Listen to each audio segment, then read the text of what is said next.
Conoce la ciencia desde el pensamiento crítico de los especialistas. Bienvenidos al espacio para la divulgación de la ciencia y la tecnología de la Universidad Juárez Autónoma de Tabasco. UJAT Conciencia, a través de Radio UJAT. Comenzamos.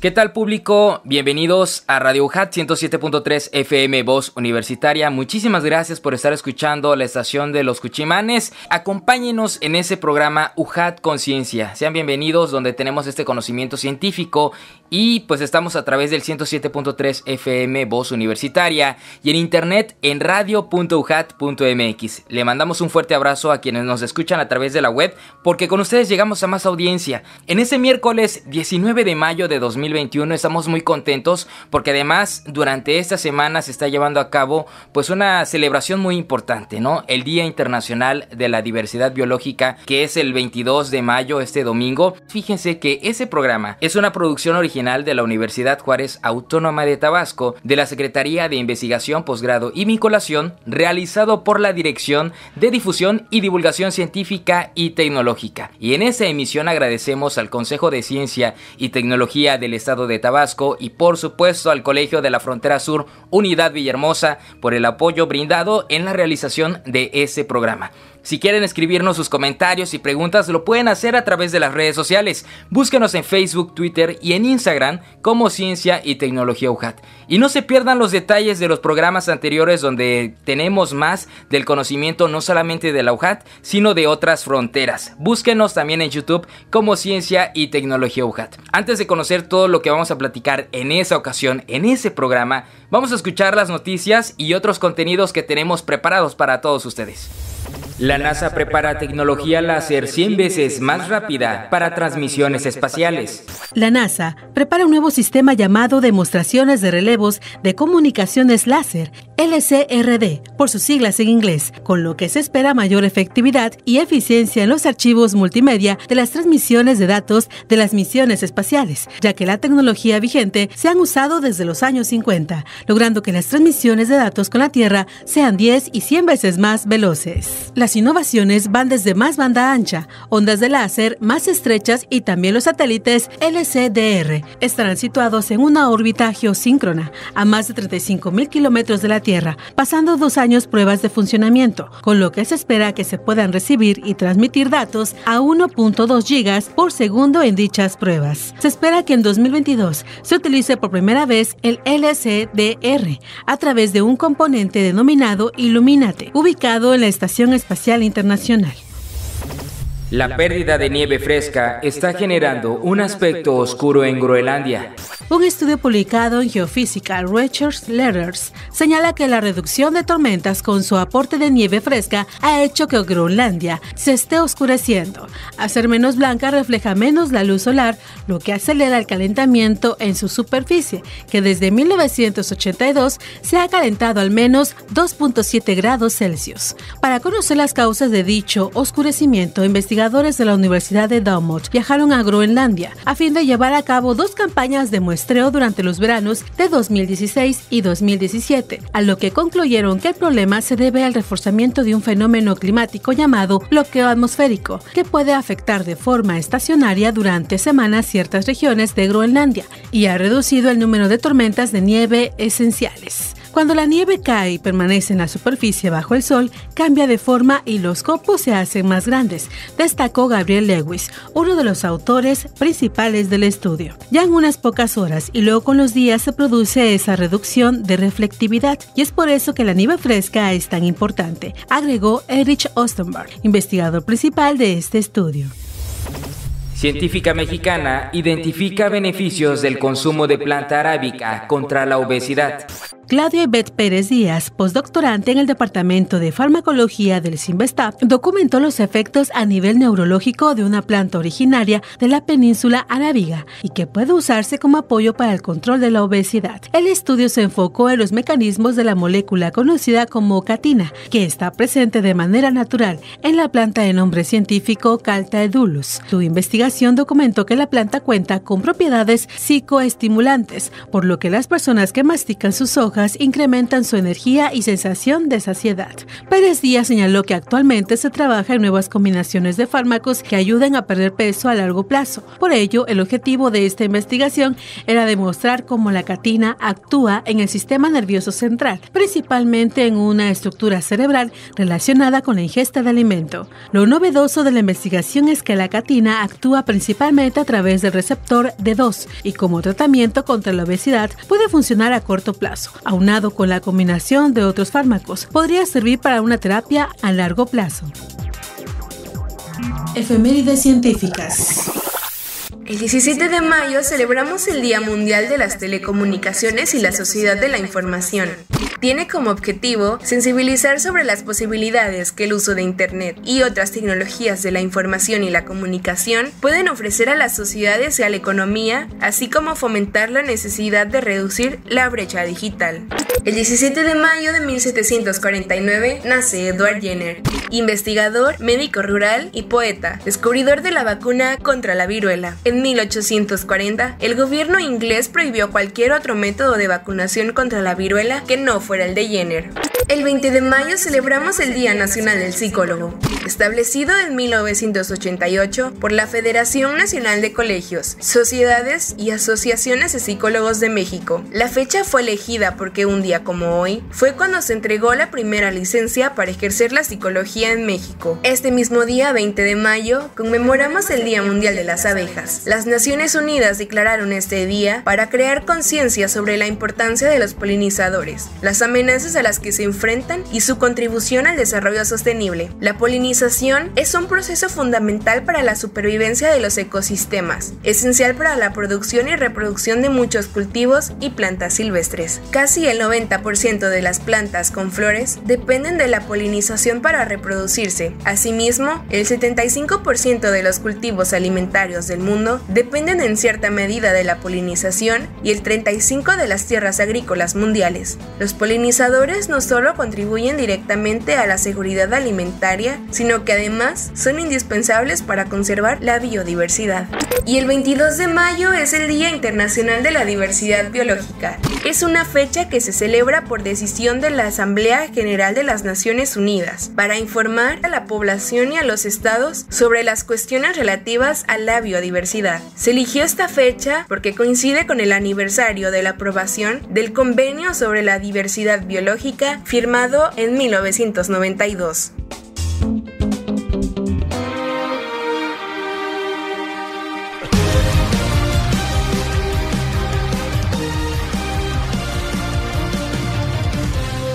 La Liga de la Salud. Hacía mucho tiempo que no peleábamos una batalla tan grande. El coronavirus sacó a relucir nuestras debilidades y miedos más profundos. Pero la Liga de la Salud ha sabido enfrentar al virus con dos grandes superpoderes: el conocimiento y la información.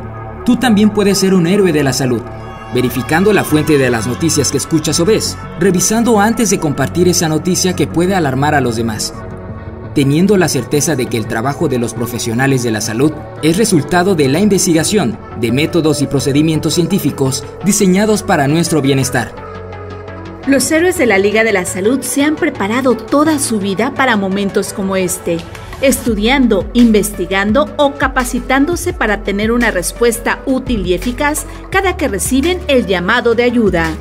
Trabajan en equipo. Su labor puede ser limpiar pisos, sacar la basura, atender a los pacientes o investigar la cura para esta enfermedad. Todos ellos pertenecen a la Liga de la Salud y le agradecemos su ardua labor que tiene como objetivo común cuidar la salud de todos. Al igual que tú, ellos también tienen familia y amigos a los que extrañan mucho, pero dedican muchas horas a su misión y compromiso con la salud, ya que su vocación es ayudar a los demás. Aún queda un largo camino por andar para vencer definitivamente al coronavirus. Mientras tanto, la Liga de la Salud sigue trabajando incansablemente para atender a los pacientes, mantener los protocolos de higiene y seguridad o para desarrollar la vacuna. Tú también puedes formar parte de la Liga de la Salud cada vez que sigues las recomendaciones y cuando invitas amablemente a los que te rodean a practicarlas. Así juntos pronto lograremos salir adelante una vez más. Cuidándote, nos cuidas a todos. Los héroes de la Liga de la Salud estarán siempre para ti. La Liga de la Salud. Gobierno del Estado de Tabasco.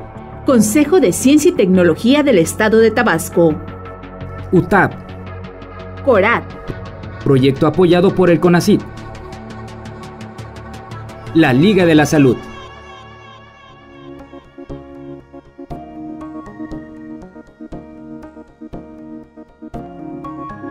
Y continuamos, auditorio, muchísimas gracias por estar con nosotros. Esto es UJAT Conciencia. Y pues en esta ocasión nos acompaña la doctora Gabriela Castellanos Morales, profesora investigadora del Colegio de la Frontera Sur, Unidad Villahermosa. Doctora, muchísimas gracias. Usted ya es parte de la familia de UJAT Conciencia. ¿Cómo le va? Hola, ¿qué tal? Buenas tardes. Muy bien, muchas gracias. Muy contenta de estar aquí acompañándolo. Y hoy nos acompaña también un estudiante de maestría del Colegio de la Frontera Sur de ECOSUR, Alan Gabriel Vargas Rivas. ¿Cómo estás, mi estimado? Bienvenido. Hola, buenas tardes. Muchas gracias por la invitación y por el espacio. Es un gusto. El gustazo de nosotros también, porque tenemos mucho de qué poder platicar en el tema, como les decíamos al inicio, de la biodiversidad y todo lo que tiene que ver con la biología de nuestro estado y del mundo. Y pues les voy a platicar un poquito de la reseña biográfica de la doctora de nuestra invitada. Es licenciada en Biología en la Facultad de Ciencias por la Universidad Nacional Autónoma de México, UNAM, maestra en Ciencias Biológicas, Biología Ambiental en el Instituto de Ecología de la UNAM y doctora en Ciencias por el Instituto de Ecología de la misma UNAM. Es miembro del Sistema Nacional de Investigadores Nivel 1, miembro del Sistema Estatal de Investigadores del CECITET, miembro de la American Genetics Association y de la Sociedad Mexicana de Ecología, miembro honorario del Programa Ambiental ECOSUR PAE, Unidad Villahermosa, miembro del Comité de Becas Posgrado ECOSUR y miembro del Grupo de Ecología Evolutiva y Conservación. Sobre su experiencia profesional, de octubre de 2017 a la fecha, es investigadora asociada C de tiempo completo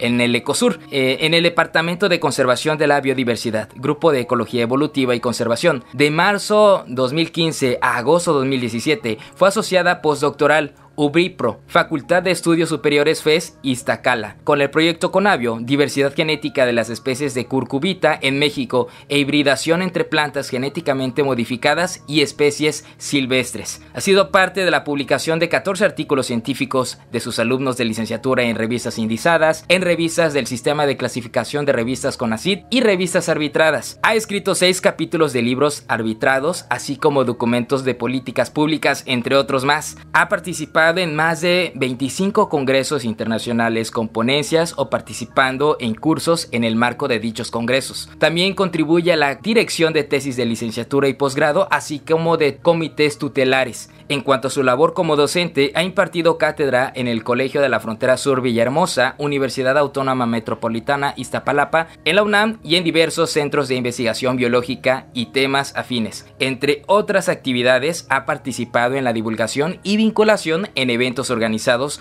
por diversas instituciones en el país. Y pues nos da muchísimo gusto y orgullo, doctora, que nos pueda acompañar en este programa, porque vamos a platicar sobre este proyecto que lleva en conjunto también con Alan, Genómica de la Invasión, el bagre armado en el estado de Tabasco. Es muy importante este tema. Sí, así es. Muchas gracias por la presentación, Adrián. En efecto, el tema de la invasión biológica es un tema muy importante y que tiene que ver mucho con el día que celebramos del Día Internacional de la Biodiversidad, porque justamente las especies invasoras se consideran la segunda, en términos de importancia, la segunda causa de pérdida de biodiversidad en el mundo. Híjole, impresionante ese dato, muy fuerte. Y mi estimado Alan, pues es parte también de lo que has desarrollado en tus investigaciones últimamente, ¿no? Sí, claro. Yo estoy trabajando con una especie invasora conocida por muchos y por otros no estamos tan conscientes de su presencia, pero es el bagre armado o el pez diablo, que también le han llamado así. Vamos a escuchar primero esa cápsula de introducción, pues para conocer más acerca de este tema impresionante. Genómica de la invasión, el bagre armado en el estado de Tabasco. Las especies exóticas invasoras son definidas por la legislación mexicana como aquellas especies o población de especies que no es nativa, que se encuentra fuera de su hábitat, que es capaz de sobrevivir, reproducirse y establecerse en ecosistemas naturales y que amenazan la diversidad biológica nativa, la economía y la salud pública. Las invasiones biológicas pueden ser parte de un proceso natural de dispersión y colonización de nuevos hábitats. Sin embargo, las actividades humanas y los movimientos migratorios en las últimas décadas han acelerado la dispersión de diferentes especies que han traspasado las barreras biogeográficas naturales que durante millones de años habían limitado el movimiento de especies, lo que nos lleva a enfrentar a una grave crisis de pérdida de biodiversidad, ya que las especies invasoras promueven la extinción local de especies nativas al desplazarlas. En este sentido, la aplicación de principios genéticos para evaluar el impacto y el control de las especies invasoras es una de las prioridades para la genética de la conservación. Relacionado con lo anterior, los datos genéticos permiten identificar las rutas de invasión y las fuentes putativas de invasión de especies, lo cual resulta muy importante para el manejo adecuado y erradicación de especies invasoras, entre otras aportaciones que se generan derivado de la investigación.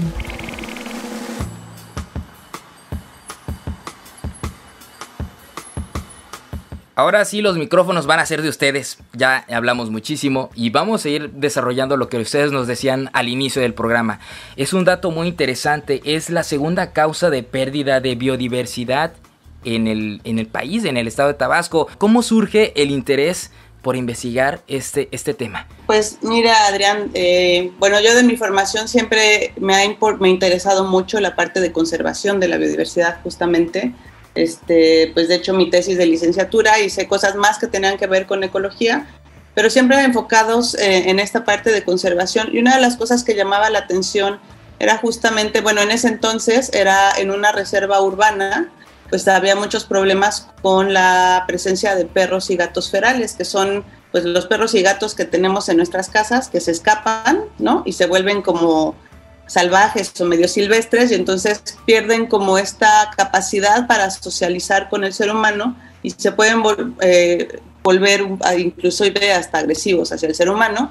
Y una de las cosas que había que resaltar en ese entonces, y en ese sitio en particular, era que pues estas especies son por un lado vectores, ¿no?, que transmiten enfermedades hacia la fauna silvestre, y por otro lado, compiten además por los recursos con la fauna silvestre, pero incluso pueden ser depredadores importantes para la fauna silvestre. Tanto así que en algunos lugares donde se han introducido a los gatos, por ejemplo, y no había estos depredadores, pues las aves no están acostumbradas y no tienen mecanismos de escape ante estos depredadores, y entonces han acabado los gatos con poblaciones enteras de aves en algunas islas, ¿no?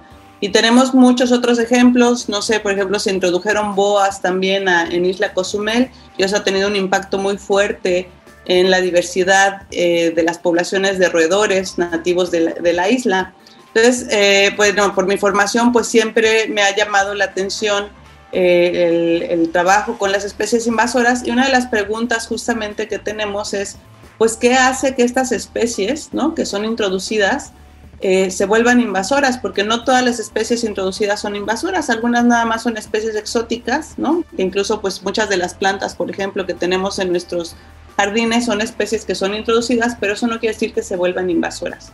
Y realmente consideramos ya especies invasoras a estas especies introducidas que se salen de control y que tienen un efecto negativo en las especies nativas y que desplazan a las especies nativas. Cuando yo empecé a trabajar aquí en Ecosur, que conocí el caso del pez diablo y toda la problemática social y ambiental asociada a esta especie, y de lo poco que se conoce realmente sobre su invasión, ¿no? O sea, que incluso pues no estamos seguros de si se liberó solo una especie o son dos especies las que se encuentran en los ríos de aquí de Tabasco, que al parecer ha habido eventos de hibridación, que esto quiere decir que se han cruzado entre estas dos especies y que de cierta manera eso les puede dar cierta ventaja para colonizar estos sitios, de cómo especies que son de su origen, ¿no? Estas especies son nativas del Amazonas.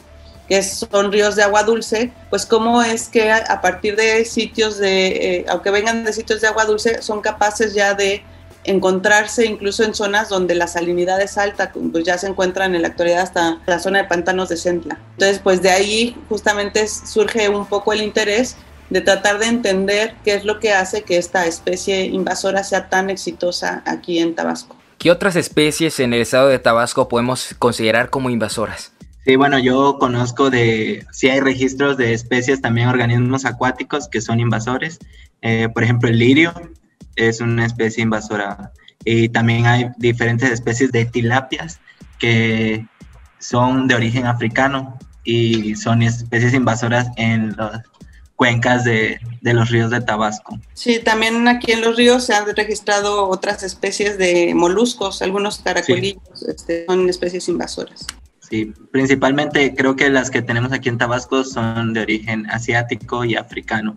Y algo muy importante, y retomando la idea que comentaba de su trabajo en los parques, la doctora Gabriela, es que como de algo tan sencillo como de salir de vacaciones y traerse un recuerdo o tener una mascota en casa, tener unas plantas y desconocer bien el origen de esos organismos que tenemos o con los que estamos conviviendo, pueden causar un serio problema ambiental como es el que representan las especies invasoras. Eso es muy importante, oigan, lo que ustedes están comentando, porque bien lo has puntualizado, Alan. A veces nos traemos alguna especie y se sale de control el crecimiento, que no sabemos cómo son, y las dejan expuestas en el caso de las especies acuáticas, ¿no?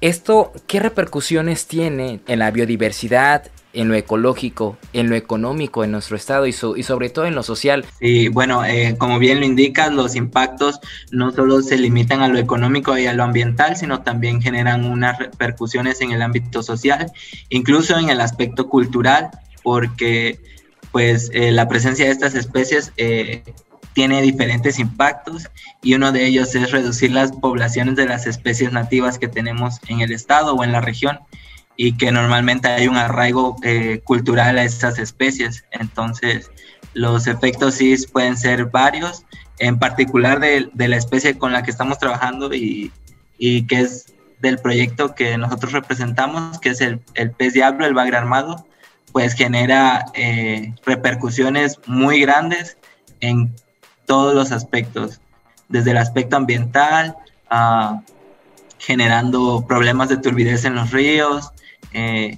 desde el aspecto económico, dañando muelles, estructuras portuarias, las redes de los pescadores, desde el aspecto de salud, porque es un pez que tiene un cuerpo acorazado y con espinas que puede llegar a lastimar a los pescadores, porque por su cuerpo se enreda en las redes de pesca, en las artes de pesca. Entonces un pescador que no está acostumbrado a manejar un ejemplar así, pues puede lastimarse o cortarse al tratar de manipularlo.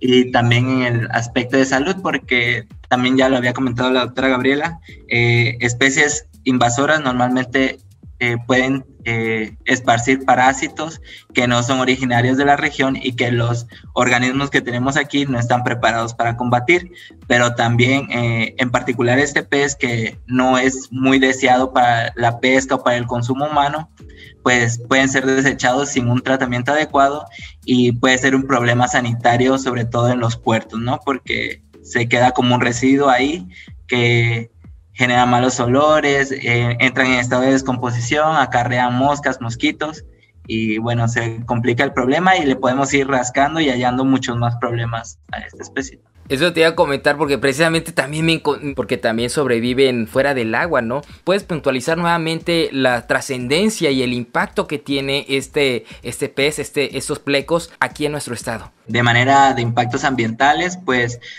su presencia ocasiona la reducción de las poblaciones de especies nativas, ya sea de crustáceos, de moluscos o de otros peces, ¿no?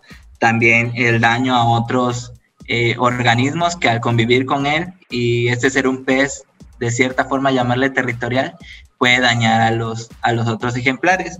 También aves y algunos otros mamíferos acuáticos al tratar de consumirlo pueden resultar heridos por su cuerpo acorazado y con espinas. Genera problemas de turbidez en los ríos. En el ámbito económico, pues daña estructuras portuarias. Se ha visto que este pez incluso puede roer los muelles que están hechos de madera, porque tiene una boca que parece un chupón, vamos a decirlo de manera cotidiana. Entonces él usualmente se adhiere a la ribera de los ríos y ahí construye sus nidos, hace unos huecos para depositar sus huevos, donde el macho se queda protegiendo. Entonces, este pez, al adherirse a la ribera, pues a veces también se adhiere a los muelles y se ha visto que puede llegar a roerlos, entonces causa daños en estructuras portuarias. Por ejemplo, en California, Estados Unidos, se han hecho estimaciones que ascienden a millones de dólares por daños a las estructuras y las casas que están cerca de las riberas de ríos, causadas por la presencia de este pez.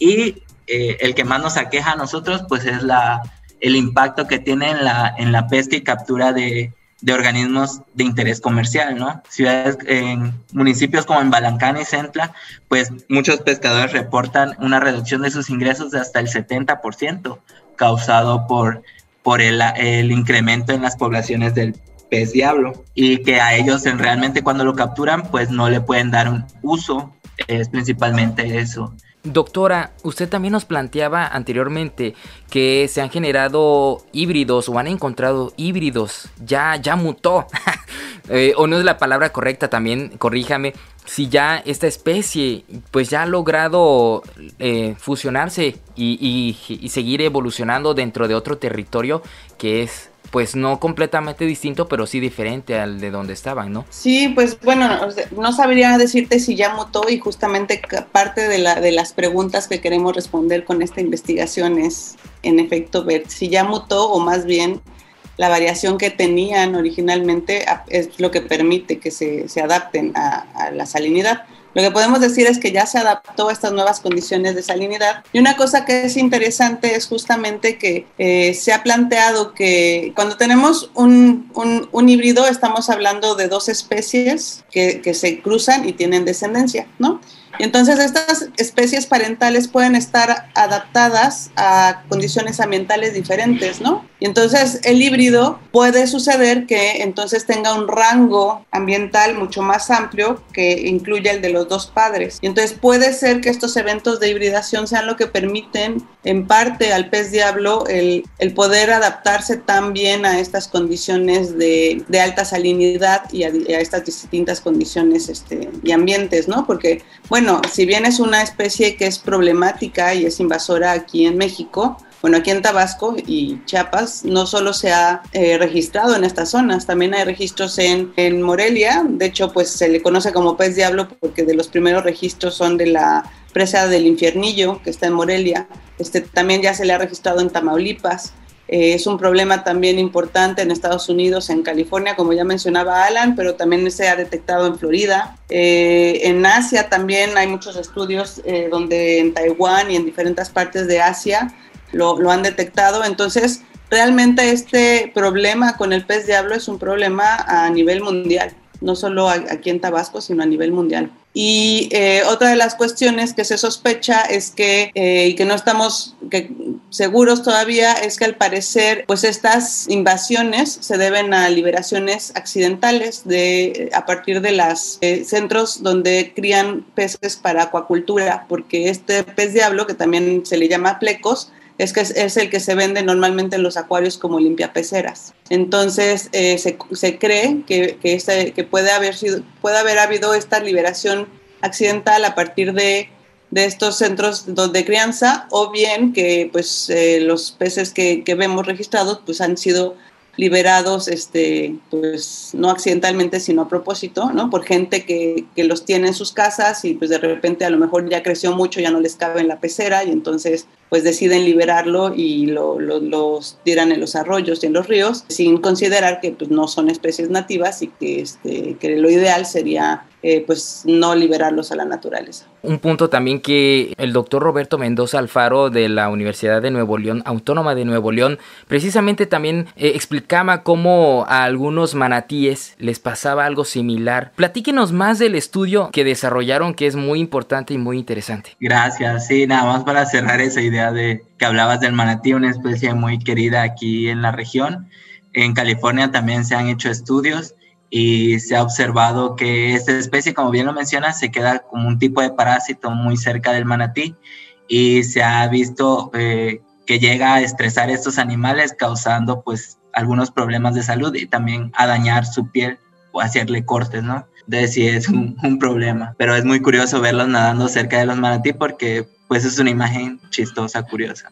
Y bueno, del proyecto en sí, la parte que yo trabajé es molecular. Hicimos muestreos de capturas del bagre en la cuenca del Grijalva y del Usumacinta en diferentes zonas o localidades, ¿no? ¿Por qué se hicieron en diferentes localidades? Pues esperando ver una diferencia entre las condiciones ambientales, ¿no? Porque se hizo a nivel de cuenca, de la parte baja, media y alta de la cuenca de cada uno de los ríos, del Grijalva y del Usumacinta. Y pues como te mencionaba, tomamos mediciones de los niveles de ciertos parámetros ambientales como la disponibilidad de oxígeno, el pH, conductividad eléctrica, salinidad, sólidos disueltos totales, ¿no? Y a partir de estas capturas, pues tomamos una porción de tejido de los ejemplares y se hizo un trabajo de extracción de ADN, y nuestro principal interés o de esta parte del proyecto es trabajar con ADN mitocondrial, que es heredado de vía materna entre las especies, ¿no? Entonces, mi trabajo fue con 2 marcadores de ADN mitocondrial de 2 regiones, por así decirlo, una que se llama citocromo B y una que se llama citocromo oxidasa, para ver estos niveles de diversidad genética que existen entre las poblaciones de cada uno de los ríos y a ver si a partir de la diversidad genética que había en cada uno de los ríos o en cada una de las localidades se podía ver una diferenciación o cierta identidad genética en cada una de las poblaciones o entre los ríos, ¿no? Por así decirlo. O sea, si había una diferenciación entre nuestros peces. Y también, aunque tomamos todo como peces bagres armados, pues esta es una especie del género Pterygoplictis, del que hay al menos reportadas 15 especies, ¿no? Y por los autores decimos que hay 2 especies aquí en la cuenca de los ríos, que es una Pterygoplictis pardalis, que se llama, y Pterygoplictis disjunctivus. ¿Cómo identificamos estas especies? Porque tienen algunos patrones de manchas en su vientre, en la parte ventral, y eso ayuda, es la principal característica que ayuda a distinguirlos. Pterygoplictis pardalis tiene algunas manchas más reducidas, unos motes, unas manchas circulares, por eso, ¿no? Se llama pardalis, como pardas, ¿no? Y Pterygoplictis disjunctivus tiene unas manchas en forma de vermiculaciones. ¿Qué quiere decir esto? Que son manchas más alargadas que parecieran gusanitos, por decirlo de manera coloquial. A partir de nuestro estudio queríamos observar si efectivamente a nivel genético, a nivel mitocondrial, podríamos distinguir cómo son estas 2 especies, ¿no? Que hallamos, bueno, eso es básicamente y muy corto el planteamiento del problema. Y ahora que estoy en la etapa de resultados, pues principalmente nuestra información obtenida la hemos comparado con estudios que ya se han hecho en Taiwán, en Filipinas y en otros países asiáticos, ¿no? Que es donde se han trabajado bastante, por así decirlo, con esta especie. Porque aquí en México, pues, a nivel genético molecular, pues no existe mucha información sobre la especie, a pesar de ser un serio problema y que es de gran interés por las mismas condiciones que tiene este organismo, de resistencia a diferentes parámetros ambientales y de gran competitividad a nivel ecológico frente a otros peces, ¿no? Entonces, ¿qué observamos? Pues que la diversidad genética de nuestros peces es menor a sitios donde también la especie es invasora, como en Taiwán, por ejemplo, pero que de las dos posibles especies que tienen registradas, pues que estos peces en realidad corresponden a una sola especie, que sería Pterygoplictis pardalis. Entonces, es en parte lo que estamos observando. También te digo que a nivel de cuencas también se observa una diferenciación gradual entre cada una de las cuencas, una diferenciación entre los niveles en los parámetros ambientales y también entre los niveles de diversidad, teniendo una mayor diversidad genética de estos peces, de las poblaciones de estos peces en la cuenca del río Usumacinta que en la cuenca del río Grijalva. ¿Y por qué es interesante esto? Porque uno de los sistemas de esta cuenca tiene las presas y otro no. Entonces, a nivel de las condiciones ambientales, son más homogéneas en el río Grijalva, mientras que en el Usumacinta son más diferenciales estas condiciones. Y bueno, es lo que hemos estado hallando. Entonces, pues, ¿qué nos han dicho un poco de estas estimaciones a nivel genético y de esas mediciones? Pues que podríamos inferir que los ejemplares que hemos capturado nosotros, pues al menos a nivel mitocondrial, todos corresponden a una misma especie, y que las diferencias que observamos a nivel morfológico, pues en realidad son variaciones que provienen de la diversidad o de la variación morfológica que tiene de por sí la especie, ¿no? Y no podríamos usar este patrón ventral únicamente para caracterizar o diferenciar entre especies o hablar de una diferenciación. ¿Cuál es el siguiente paso en esta investigación? Pues ahorita nos enfocamos un poco más a tratar de distinguir si en efecto son dos especies o si lo que observamos como variación es nada más variación a nivel de la morfología, ¿no? De los patrones de puntos en la parte ventral de estos peces, y se ha encontrado pues que al parecer solo hay una especie, un posible evento de introducción, pero una de las hipótesis que se ha planteado también es que estos organismos, pues en vez de haber hibridado aquí en Tabasco, pues ya de inicio, ¿no? Los que se hubieran introducido fueran híbridos. Es una cosa que aquí hay que puntualizar, es que el tipo de marcado de información que estaba tomando Alan y analizando Alan nos cuenta la historia, pero solo de las hembras de la población. Y entonces, para incorporar la historia de los machos de la población, necesitamos utilizar otro tipo de herramientas moleculares, también del ADN, pero otras regiones del ADN, para analizarlas. Entonces, el siguiente paso es que estamos haciendo un estudio justamente enfocándonos en los morfotipos, ¿no? En estas diferencias morfológicas que se han detectado, para analizar ya a nivel de los genomas de estos peces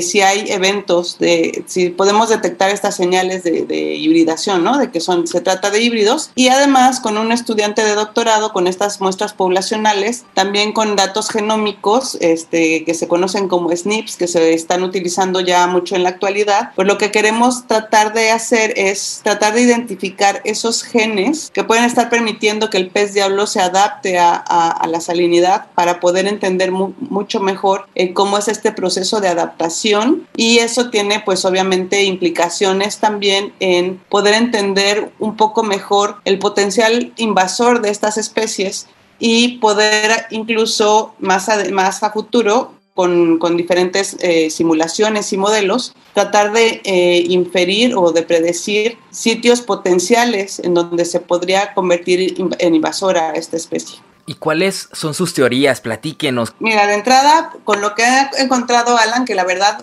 sí fue un poco sorprendente. Yo pensé que iba a haber más diferencias entre sitios y entre cuencas. Es interesante ver que, por ejemplo, en el Usumacinta hay más diversidad que en el Grijalba, y esto puede ser que tenga que ver con, pues como bien menciona Alan, que pues en el Grijalba, al estar las presas, pues es mucho más estable el ambiente, mientras que en el Usumacinta pues sí están muy marcadas las temporadas de secas y de lluvias, ¿no? Y que eso pueda estar incidiendo justamente en que haya más diversidad o menos diversidad. Sin embargo, pues una de las cosas que al parecer también está sucediendo es que el Grijalba, ser un río que está más afectado por las actividades humanas, podría estar siendo como un mejor ambiente, ¿no? Y entonces que la abundancia de estos peces en el Grijalba al parecer es mayor que en el Usumacinta, aunque tengan menos diversidad, ¿no? Y esto tiene también algunas implicaciones interesantes. Entonces, las hipótesis que yo tengo es que en efecto estos organismos se trata de híbridos. Bueno, esa es la hipótesis, o eso es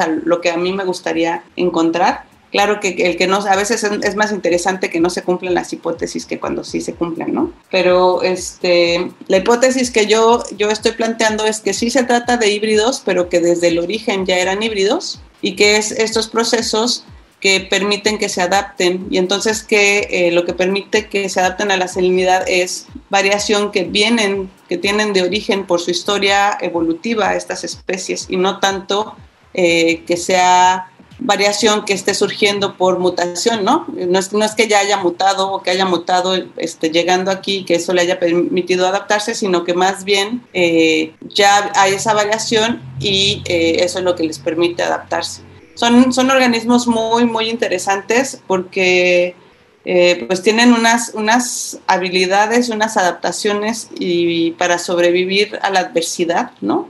Impresionantes, o sea, simplemente esta cuestión de que pueden sobrevivir fuera del agua hasta 3 días, porque su estómago es muy vascularizado y pueden llenarlo de aire y eso les permite estar fuera del agua. Es algo que es muy impresionante desde mi punto de vista, ¿no? Y Alan, ¿cuáles son tus teorías? No, pues en realidad comparto las observaciones que bien señala la doctora Gabriela. Pues mi teoría es que sí, la incidencia de los asentamientos humanos alrededor que te podría mencionar, ¿no? Y complementando la idea es que sí hay una incidencia alrededor de los asentamientos humanos y de la presencia de nuestro impacto en las cuencas de los ríos que promueve su abundancia, ¿no?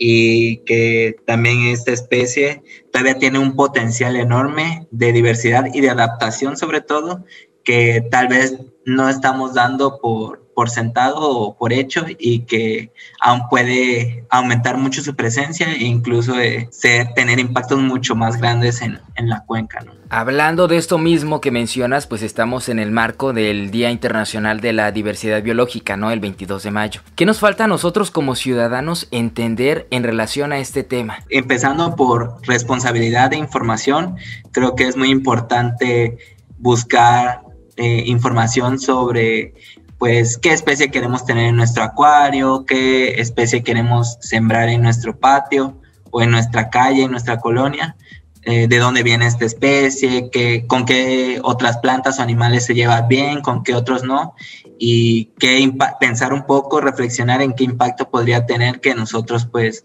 la criemos o la sembremos de manera deliberada en un ambiente en el que pues su naturaleza no lo puso ahí, ¿no?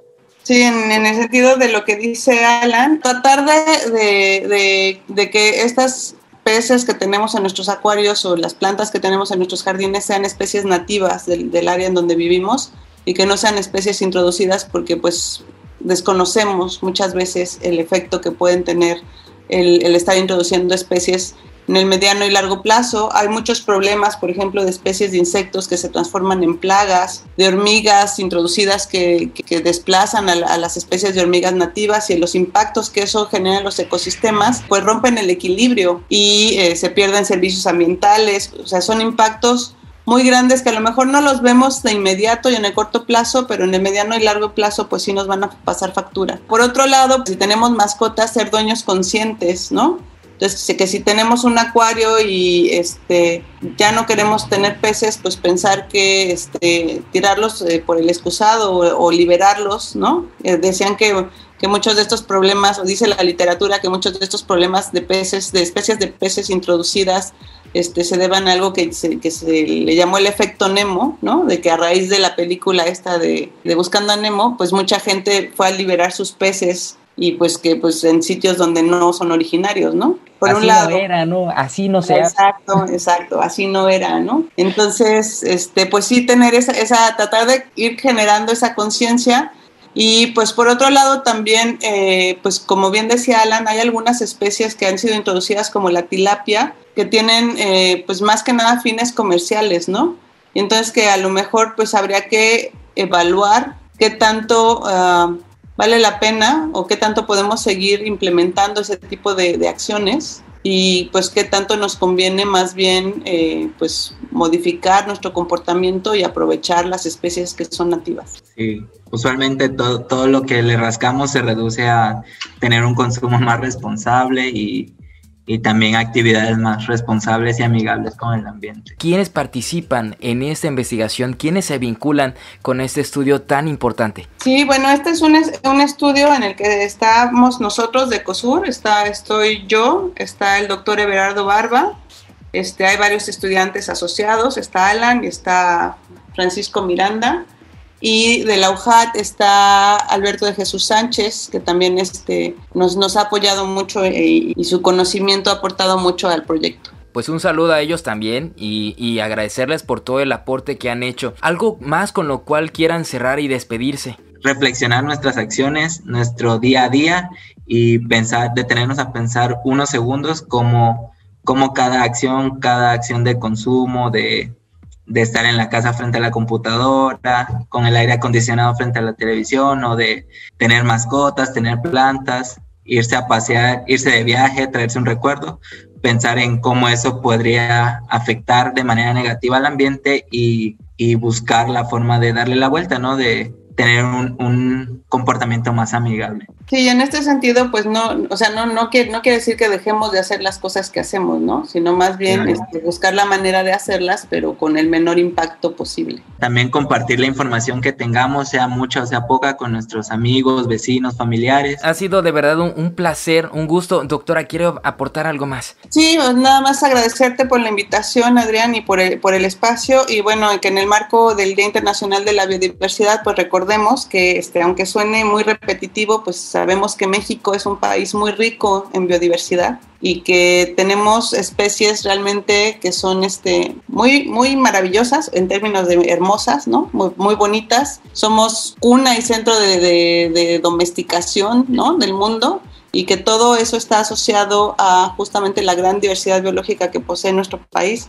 La gran diversidad cultural que tenemos también está asociada a la gran diversidad biológica que tenemos en nuestro país, y que pues es responsabilidad de cada uno de nosotros cuidarla, conocerla y cuidarla. Muchísimas gracias, doctora. Alan, muchísimas gracias también a ti. Gracias a ti por la invitación y por el tiempo y las radioescuchas. Así es, muchísimas gracias, auditorio, que nos acompañó. Y bueno, les repito, nuestros invitados de lujo, nos acompañó la doctora Gabriela Castellanos Morales, profesora investigadora, y Alan Gabriel Vargas Rivas, estudiante de maestría, ambos del Colegio de la Frontera Sur, Ecosur, Unidad Villahermosa, con este tema genómica de la invasión, el bagre armado en el estado de Tabasco. Y bueno, agradecemos nuevamente al Consejo de Ciencia y Tecnología del estado de Tabasco y al Colegio de la Frontera Sur por este apoyo brindado para realizar ese programa. Y de parte del equipo de producción de la Universidad Juárez Autónoma de Tabasco, a través de la Secretaría de Investigación, Posgrado y Vinculación, realizado por la Dirección